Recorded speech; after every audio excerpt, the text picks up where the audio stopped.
Hey everybody, it's Pete here from FigLife.com, and today I'm going to do another short video on rooting. This time I'm following up on my earlier video that I did probably like late December time frame with an update from kind of like late in the rooting process. So, well, mid to late in the rooting process. So it's I think February 20th now. So it's been a couple months since I did my last video. And I showed you guys the initial part of rooting, which is putting the cutting in the pot and then getting the cutting started. So at this point now, we've transitioned from that early phase of rooting now into maybe like an intermediate to late phase of rooting. And so I just kind of want to show you some of the things you're going to do a little bit differently, as the plants are kind of growing into more mature plants. And also there's just a couple things that I deal with regularly during this phase of rooting that you don't really deal with during the initial rooting process. So I'll just cover those things as well. So I have some of my plants here. You can see they're much larger than well, they're actually growing now. When I did my last video, it was just a cutting. But you can see the size of this thing. I mean, this is, what is this? This is Verdolino, actually. And I actually had to cut this thing. I had to cut it here because it was getting so big that, and it's still February, and this thing was getting so big that I wouldn't have been able to even ship it because it was getting too big. So I just kind of cut the top here to kind of just slow it down a little bit, and that way it'll be a reasonable size when I go to sell it. And I'll be selling a bunch of stuff. Actually, everything here I'm selling because, normally I grow stuff for myself and then I also sell some stuff. But this year it's all just going to be sales because I'm moving over to the West Coast here in just a few months, and so I can't take any of this stuff with me. So I'm just growing stuff to sell it here this year. But anyway, so I've got the plants here, obviously much larger. So the first thing I wanted to mention was, when I did my first video, I talked about how the plant is going to be very sensitive to water, and I talked about the techniques that I use in order to make sure I get the right amount of water into this plant. And it goes through a sort of transition where it becomes very sensitive to overwatering to this phase here, which is a fairly, this is a pretty good sized plant right here, and it's got quite a bit of roots in this 4x4x9 tree pot. And so at this point, it's really not sensitive to overwatering. It's really not. I mean, this, I could water this until water runs out the bottom. It's gonna be totally fine because it's sucking up that water. The cuts that I made earlier are gonna be calloused over. So this is not real sensitive to overwatering. But what I do have to be careful about in this stage right here is actually underwatering.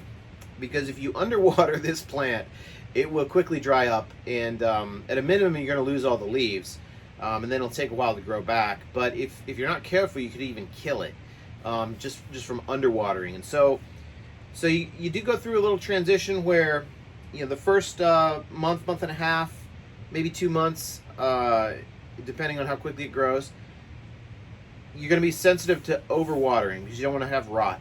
But now, at this point, with this plant right here, I'm actually sensitive to underwatering. And so what I do, in my last video, I talked about how I determine the initial moisture level, and I get a weight to associate with that initial moisture level, which I'm calling kind of like the perfect moisture level. And at this point here, I use that moisture level to determine a band. And so for this, the materials I'm using, the size pot I'm using, for me that band was about 450 grams to 550 grams of weight, and that was the band that I used initially. Now with a plant like this, what I'm going to do is I'm actually going to expand that band out a bit. So whereas initially I would water to obtain 550 grams of weight, now I'm going to raise that up, and I'm gonna water to maybe like 650 grams of weight, because again, I'm very careful about making sure I don't underwater this plant now. And so if I put enough water in here to get it to 650 grams, now I've got more room there before it's sucking up that water, and it's drying out and there's no water left, and then and then it could die, right? So I am increasing the amount of water that I give this plant, but I'm still using the weight method. Honestly, it's probably not quite as critical now, because if I give it too much water, it's not a big deal. But underwatering is something you want to avoid with a plant like this. So the other thing I do with these small tree pots, relatively small tree pots compared to the size of the plant now, is you got to make sure, for me, when I'm trying to keep it in this size pot, I got to make sure I don't get too many leaves on it. And so what I'll do is I'll actually snip leaves off here, just to keep a controllable or a reasonable amount of leaves on it. This is about the maximum amount of leaves I can have on this plant right here. Because again, if I get too many leaves, now it's going to have too much water that's required. And based on the small volume of roots that I can put in this pot, that means I'm gonna have to water too frequently. And I don't want to water this more than once every other day.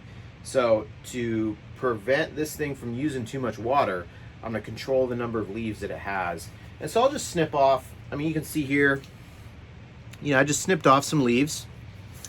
And then if it were to keep growing, I did cut the top off, but if it keeps growing and it grew new leaves up top, I might take a couple more leaves off the bottom, just to keep it in a controllable amount of leaves. Now I keep them in this small tree pot here, again 4x4x9. Whereas, really it would be nice to up pot this. It would be nice to put this in a larger container, maybe a 3-gallon container at this point. But because I'm going to ship these, I want to keep these in this small volume here. And so that's why I go through all these, all this effort to keep it kind of compact, control the number of leaves on it, so I can keep it in a small volume, and I can ship this in a 4x4 box. The length will be determined by the size of the plant, but 4 inches by 4 inches, which is pretty small, and I can ship that for pretty reasonable shipping costs, which benefits everybody. So keeping these things a controllable size, keeping the number of leaves reasonable, so that you don't have too much water demanded by the roots, and then just expanding the amount of the band that I use, so that I give these things more water now than I did when I first started rooting these things. So that's one thing I wanted to mention with these these larger plants now. Another thing I'll mention, because I didn't cover this before, is the kind of what I use to water the potion or the mixture that I use to water the plants with. So I don't just use straight tap water, like turn on a faucet and it's just like normal water. I do add a couple things. So I use let's see here, I got my Miracle Grow. This is just the liquid. It's like, I just get this at Home Depot. It's pretty standard. And what I do, it's got instructions on the back on how to water, and it'll tell you, like, let's see what it says here. 1 teaspoon per gallon for houseplants. And so what I do is I actually use half strength. So I use the formulation that they call for there, but I dilute it. I just cut it in half. So instead of 1 teaspoon per gallon, I use half a teaspoon per gallon. And I've actually got my, I don't know if you can see it. It's kind of hard to see there. Let's lift it up. So I got my bucket right here. So I actually just use a bucket. I use a 5-gallon bucket. And so then I just determine, okay, well, how much do I need to add for 5 gallons? I just do the math, and then that comes out to a certain amount, and then I just add that amount every time that I water. So I use the Miracle Grow. Occasionally I'll also add some Epsom salt. Honestly, I don't add the Epsom salt that often, but maybe every now and then, like every 2-3 weeks, I'll add a little bit of Epsom salt. It just has a little bit of I think it's magnesium. Magnesium and sulfur is what it has. And the Miracle Grow is lacking The magnesium specifically, I think it is. So I just occasionally add that. And then the other thing I do is I add this, which is Natrol, spelled with a G-N, G-N-A-T-R-O-L, Natrol. And what this is a biological larvicide, but this is for basically controlling fungus gnats. And I hear a lot of discussion about this on, people will post, they'll post things on, some of the, maybe it's social media, maybe it's some of the forums or whatever, and they'll ask, they'll just be like, they'll be just in distress because these fungus gnats are causing them all kinds of problems. And yeah, they can definitely cause you problems. What it is the gnats themselves actually that are flying around are actually not a problem. What the problem is they most of their life is spent as a larva, or like a worm-like thing, and it crawls around in the dirt and it eats the roots, and so it can cause a lot of damage to a young fig tree. So and their problem inside, really, for inside growing, indoor growing, whether it's a greenhouse or it's in like a grow room like this, because they don't have the natural predators like they would outside. So they can become a problem inside, and so you got to do something. You got to do something. And people, you sometimes don't know how to deal with it. But for me, this is a really easy problem to solve. I just use the Natrol, and what I do is it's got a rate here that you can add it to. You can add. It says for medium infestation, use this concentration. For a heavy infestation, use this other concentration. So I just use the medium infestation concentration, and I just add that every single time. So every single time I water, I'm putting a medium concentration of Natrol in there, and that just controls them such that I really never have problems with fungus gnats. I hear some people say it doesn't work, and I don't know what those people are talking about. You just add it every time, and you got to make sure you're using enough of it. So the medium rate seems sufficient to me. And if you have fungus gnats and you're using this, you will not, this is my experience, you will not completely eliminate them, like they're eradicated and they're gone forever. Like you won't have that happen. But they'll be controlled. There'll just be a few here and there, and it's not going to be a problem for you. The trees are going to grow fine, and ultimately, if my trees are growing fine, that's all I really care about. So, for me, this is an easy solution. This solves my problems. I don't have problems with fungus gnats because I use this, and it is natural. It's organic. So for folks that want to do organic, this is an organic thing. It's has something to do with like the stomach, the acids in the little worms, like it destroys them from the inside or something. I don't know. Anyway, the point is it works. So this is what I use for fungus gnats, and you can buy this direct from the company. That's what I do. I just buy it direct from the company that sells it. You can find it online. And let's see, what else do I want to cover? Actually I did get a question. So here I've got another, this is Zafiro. I got another cutting here. So you can see on this, I talked about in my first video putting the Parafilm on, or I actually use buddy tape, but it's basically the same sort of thing. So you can see it's still got the Parafilm on there, which is good.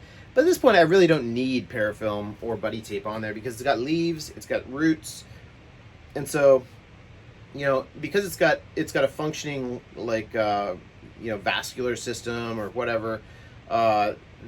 It's not going to dry out. So the buddy tape, the Parafilm, is not really important at this point. It's really just important to get it to this point, to prevent it from drying out. That's why I put it on there. So it's not really necessary now. And somebody asked, well, how, when do you take it off? And that's a good question. So for me personally, I will.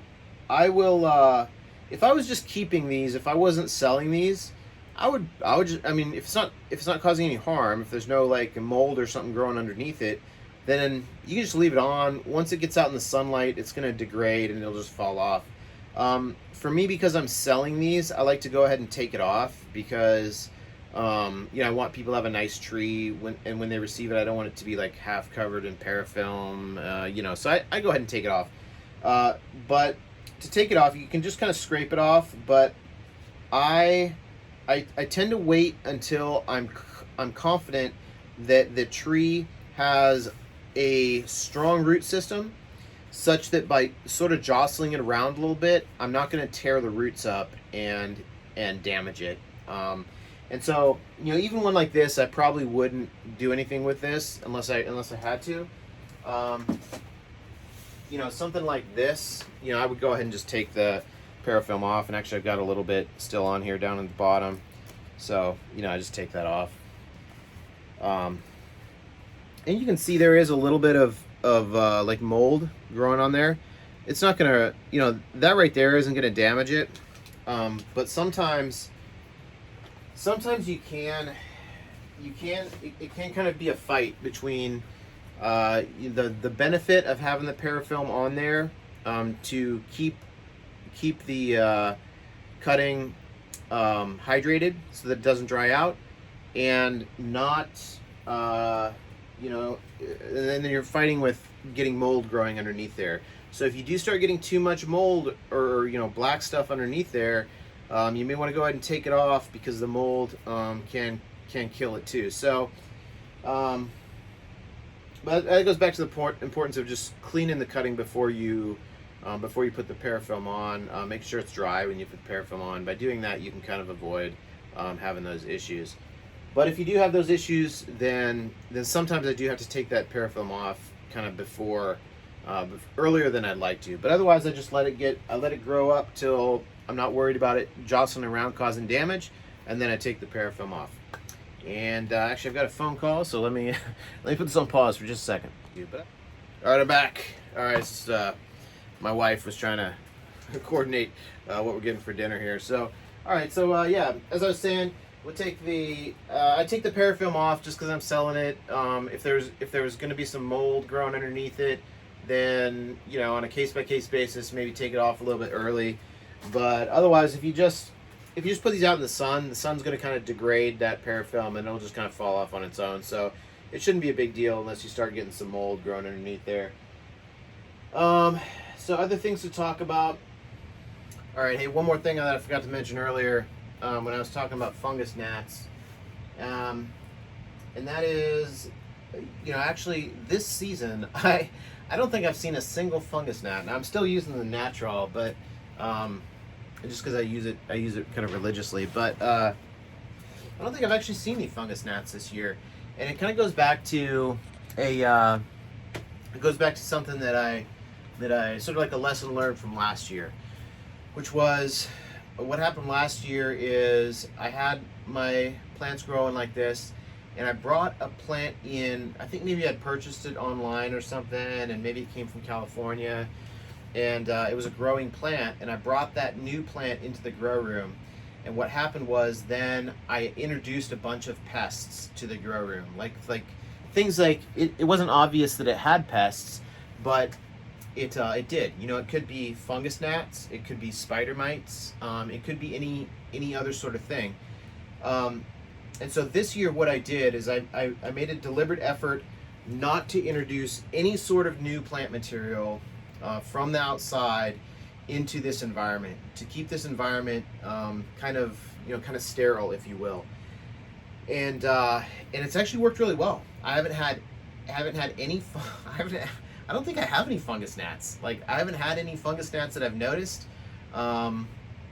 Even at a low level, I haven't had any. I haven't had any spider mites. I haven't had anything else. So, you know, it's worked really well. And so if you can, it depends on your situation.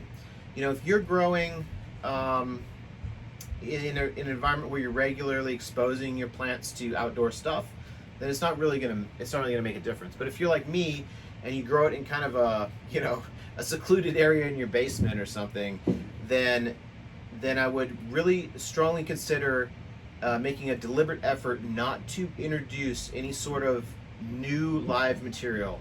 All of this stuff in this room came from a cutting. It came from, I had cuttings, I put them in some Pro Mix, and I grew the plants. And because I grew them that way, I never introduced any sort of live plant material in from the outside. I never introduced any of those pests, whether they're fungus gnats or spider mites or what have you. Those are probably two of the most common. So that has been very helpful for me this year, and I haven't had any issues this year with any sort of pests whatsoever. So it's been really nice. So just think very carefully. If you don't need to introduce some sort of new plant into your existing grow setup, then maybe don't. Now, if you already have spider mites or you already have fungus gnats, then maybe it doesn't really matter. But if you're trying to keep those things out, just think carefully about introducing any sort of new plant material or stuff that's coming in from the outside. So that was kind of a lesson learned for me last year that's helped me out quite a bit this year. So yeah, I think that was my final tip here, though, for these couple videos that I've done. Hopefully you've enjoyed these videos. Hopefully they've been beneficial to you. If you did, please check out my website, www.figlife.com, and if you're so inclined, please subscribe to my YouTube channel. And thanks for watching.